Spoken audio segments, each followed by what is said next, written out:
Hello प्यारे बच्चों, कैसे हो आप सभी लोग। मैं सुमित आप सभी का स्वागत करता हूं अपने परिवार आरजे सुमित एकेडमी में। बच्चों, हम लोग जो है कि पिछले वीडियो में चैप्टर 1 और 2 को खत्म कर चुके हैं। आज जो हम शुरू करेंगे चैप्टर 3, जिसका नाम है दो चर वाले रैखिक समीकरण। और यकीन मानो कि ये चैप्टर एग्जाम के लिए काफी इंपॉर्टेंट है, और इस चैप्टर से हम बात करें तो लगभग 20 नंबर के क्वेश्चन एग्जाम में आप लोगों को पूछा जाएगा। इस अकेले चैप्टर का जो वेटेज है 20 नंबर का है, तो काफी इंपॉर्टेंट चैप्टर है। और इस चैप्टर को हम लोग बिल्कुल बेसिक से ही शुरू करेंगे आज ही। ठीक है, तो चलिए शुरू करते हैं इस चैप्टर को। अध्याय है 3। अध्याय क्या है? अध्याय 3 है, जिसका नाम है दो चर वाले रैखिक समीकरण। क्या है बच्चों? तो इसका नाम है दो चर वाले रैखिक समीकरण। दो चर वाले रैखिक समीकरण। पिछले क्लास में हम लोग जो पढ़े हैं चैप्टर 2, जो बहुपद था। बहुपद। बहुपद क्या होता था? जैसे ए एक्स प्लस बी, इसको हम कहते थे रैखिक बहुपद। A x square plus b x plus c, इसको हम कहते थे द्विघात बहुपद। और ये था a q plus b x square plus c x plus d, ये होता था त्रिघात बहुपद। यानी कि रैखिक मतलब कि जिसका अधिकतम घात 1 होता था कहलाता था रैखिक बहुपद, जिसका अधिकतम घात होता था 2 कहलाता था द्विघात बहुपद, और जिसका अधिकतम घात होता था 3 तो उसे हम कहते थे त्रिघात बहुपद। तो हमें जो इसमें पढ़ना है रैखिक समीकरण, यानी रैखिक समीकरण मतलब कि उसका घात क्या होगा? तो 1 होगा। घात क्या होगा? 1 होगा।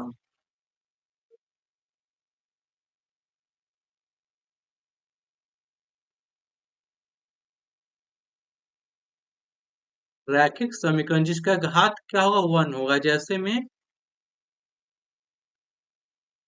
हम पूछेंगे कि बताओ ये क्या है? ए एक्स प्लस बी, ये क्या है? तो ये जो है एक बहुपद है। बहुपद है क्योंकि इसमें इक्वल का साइन नहीं लगा। समीकरण क्या होगा? समीकरण इसको हम कहेंगे जिसमें इक्वल का साइन लगा रहेगा ना, उसको हम कहेंगे समीकरण। जैसे में ए एक्स प्लस बी, अगर इसमें हम लगा दें कि इक्वल जीरो, तो ये बन जाएगा एक समीकरण बन जाएगा। लेकिन बिना इक्वल का अगर रहे ए एक्स प्लस बी, तो ये एक समीकरण नहीं कहलाएगा। ये एक बहुपद है, और ये क्या है? एक समीकरण जिसमें इक्वल का साइन लगा रहेगा वो होगा समीकरण होगा। क्लियर है?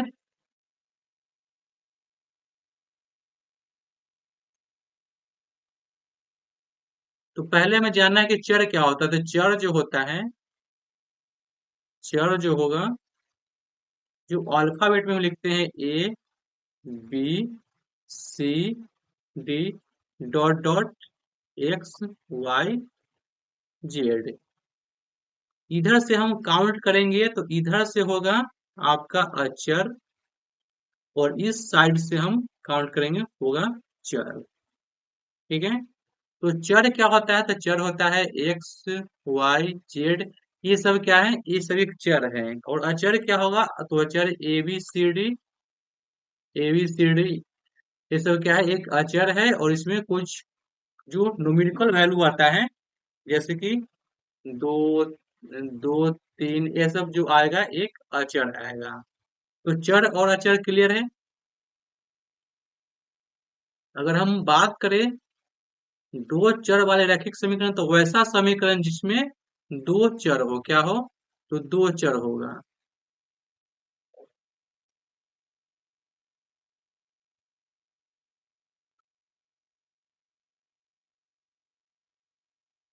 दो चर वाले रैखिक समीकरण जैसे कि 2x प्लस 3y इक्वल 10, ये क्या है? एक समीकरण है जिसमें दो गो चर है। कितना चर है? तो एक चर और एक दूसरा चर, इसमें दो गो है चर। और दो तीन क्या है? दो तीन है एक अचर पद है। ये हो गया समीकरण 1। 5x plus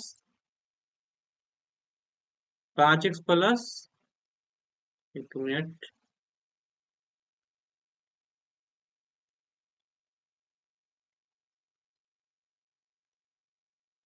5x 7y equal 15। ये क्या है, समीकरण 2। इसमें भी क्या है, दो चर है और इसको हम कहेंगे कांस्टेंट। जो न्यूमेरिकल वैल्यू इससे हम कहेंगे कांस्टेंट, और जो जो अल्फाबेटिकल है वो कहलाएगा आपका चर पद कहलाएगा। ठीक है। अब हम जानेंगे कि दो चर वाले रैखिक समीकरण का व्यापक रूप क्या होता है। तो इसमें जो है कि दो समीकरण युग्म देगा। इस चैप्टर में हमें पढ़ना है, दो समीकरण युग्म के बारे में पढ़ना है। तो जो इसका व्यापक रूप जो होता है समीकरण का, a1x plus b1y equal c1, यह है इक्वेशन 1। दूसरा समीकरण क्या देगा, तो a2x plus b2 b2y equal c2, ये है समीकरण सेकेंड। ये है दो चर वाले रैखिक समीकरण का व्यापक रूप होता है a1x plus b1y equal c1, और दूसरा होगा a2x b2y इक्वल c2। ये जो है समीकरण 2 हो गया। क्लियर है। अब हमें जो पढ़ना है, रैखिक समीकरण युग्म का ग्राफीय विधि। ग्राफीय विधि क्या होता है, तो ये जो होता है समीकरण का व्यापक रूप है।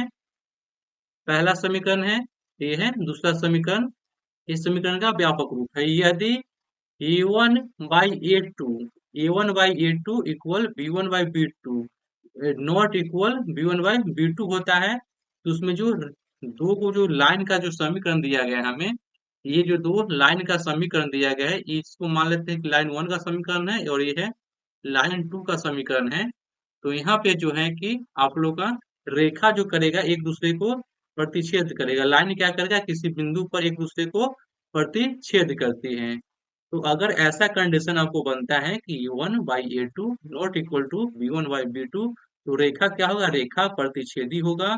और इस समीकरण का केवल एक हल होगा। कितना, केवल एक हल होगा, और इसे हम अद्वितीय कहेंगे। अद्वितीय हल या समीकरण युग्म क्या होगा, विरोधी होगा और संगत युग्म होगा। क्या होगा, संगत युग्म होगा। और यहाँ से ऑब्जेक्टिव क्वेश्चन एग्जाम में देखने को मिलेगा। तो आप लोग इसका नोट्स बनाते चलेंगे कि ये कंडीशन बनेगा तो यहाँ से रेखाएं प्रतिच्छेदी होगा।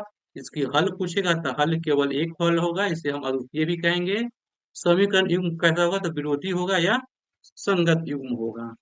यहाँ से ऑब्जेक्टिव क्वेश्चन एग्जाम में बनते हैं। 3 से 4 क्वेश्चन ऑब्जेक्टिव यहाँ से पूछे जाते हैं एग्जाम में। ठीक है, तो नोट्स बनाते चलना साथ साथ।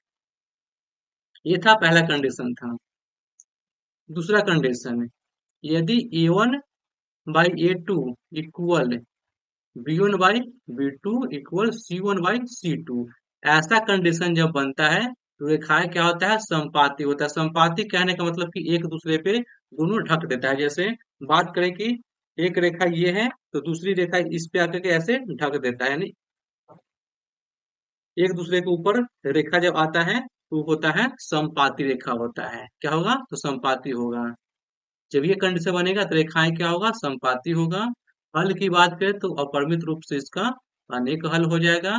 और रेखाएं क्या होता, आश्रित होगा या संगत होगा। ठीक है, आश्रित ऐसे हम संगत रेखाएं भी कहते हैं। ठीक है, संगत हो जाएगा। क्लियर है। नोट्स बना लेना, साथ साथ इसको लिखते चलना। कंडीशन क्या है कि a1 बाई होगा a2, b1 by b2 and c1 by c2। Example से बताएं। चलो इसका एग्जाम्पल देख लो। एग्जाम्पल क्या हो जाएगा, कोई हम समीकरण ले रहे हैं 3x प्लस 2y इक्वल 15,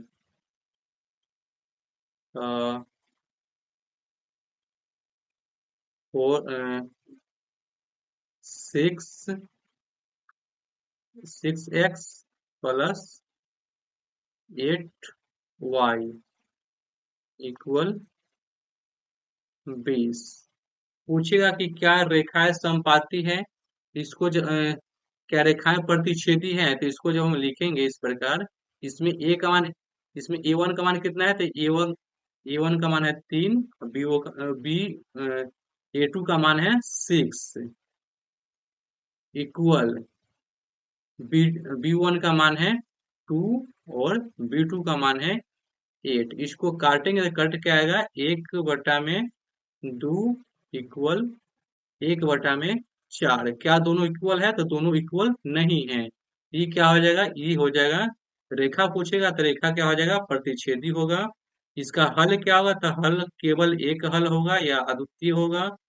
समीकरण युक्त पूछेगा तो क्या होगा? विरोधी हो गया या संगत होगा। तो इस प्रकार से ऑब्जेक्टिव क्वेश्चन यहाँ से बनते हैं। ठीक है, इसका एग्जाम्पल देखो। A1/A2, B1/B2 एंड C1/C2 क्या है? तीनों इक्वल हैं। जब तीनों इक्वल हैं, कुछ समीकरण इस प्रकार से देगा कि 2x प्लस 3y इक्वल 10,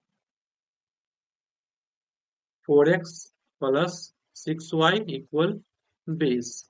पूछेगा कि बताओ रेखाएं समपाती है, अपरिमित रूप से अनेक हल होगा या आश्रित होगा। चेक करने के लिए क्या करना है? A1/A2, A1 का मान कितना है? तो A1 का मान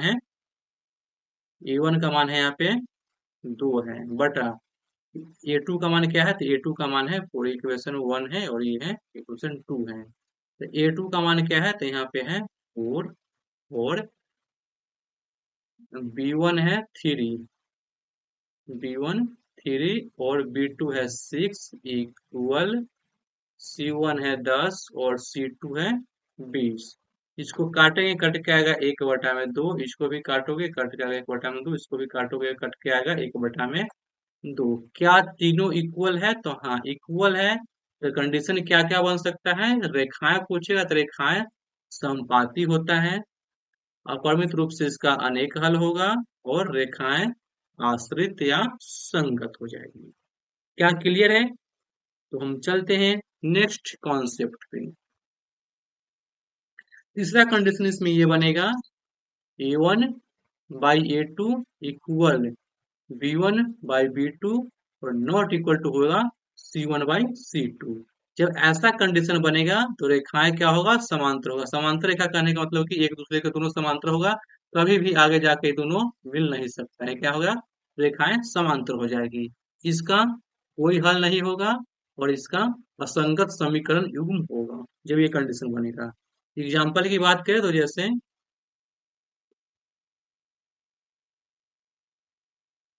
5x plus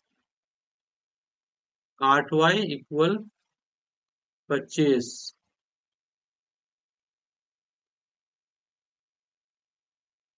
10x plus 16y equal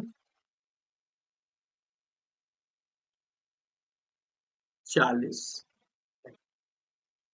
इसको लिखेंगे, कंडीशन हमें चेक करना है। तो A1/A2, A1 है 5, A2 है 10, बराबर B1 क्या है? B1 है 8, B2 है 16, C1 क्या है? तो C1 है 25, C2 है 40। इसको काटेंगे, इस कट के आएगा 1/2 बराबर 1/2 और इसको काटेंगे 5 से, काटेंगे तो 5 मरतबे और 5 से 8 मरतबे। तो हम देख रहे हैं कि A1/A2 बराबर है किसके? B1/B2 के, लेकिन नॉट इक्वल है C1/C2 के। जब ऐसा कंडीशन बनता है किसी इक्वेशन में तो उसमें क्या होगा? रेखाएं समांतर हो जाएगी, इसका कोई हल नहीं होगा और यह असंगत समीकरण युग्म कहलाएगा। तो ये था कुछ बेसिक पॉइंट। और ध्यान रखो कि किसी भी चैप्टर के लिए बेसिक बहुत ही जरूरी होता है और यहाँ से ही एग्जाम में आप लोग को 3 से 4 नंबर क्वेश्चन सिर्फ इस क्लास से देखने को मिलेगा आप लोग को एग्जाम में। तो काफी इम्पोर्टेंट था ये आज की ये क्लास। तो आज के लिए इतना ही। इससे आगे जो हम करेंगे अगले वीडियो में एक्सरसाइज 3.1 का सॉल्यूशन। तो आज की क्लास कैसा लगा आप लोग कमेंट करके बताएंगे और कोई भी डाउट हो तो कमेंट कर देंगे। अगर पिछले क्लास को नहीं देखे हैं चैप्टर 1 और 2 को तो जा करके देख लेंगे, प्ले लिस्ट बना हुआ है। और चैनल को सब्सक्राइब करेंगे, दोस्तों को शेयर करेंगे। और इसका पीडीएफ लेना हो तो पीडीएफ के लिए व्हाट्सएप चैनल और टेलीग्राम का लिंक जो दिया गया है डिस्क्रिप्शन में, जा करके वहां से सब्सक्राइब कर लेंगे ताकि आप लोगों को पीडीएफ आसानी से मिल जाए और जो भी नोटिफिकेशन हो हम लोग टेलीग्राम के माध्यम से या व्हाट्सएप के चैनल के माध्यम से हम लोग देते रहते हैं, तो उसका जाके सब्सक्राइब कर लो, ज्वाइन कर लो, ताकि आप लोगों का हेल्प हो सके, पीडीएफ मिल सके वहां से। ठीक है, तो मिलते हैं नेक्स्ट वीडियो में। धन्यवाद।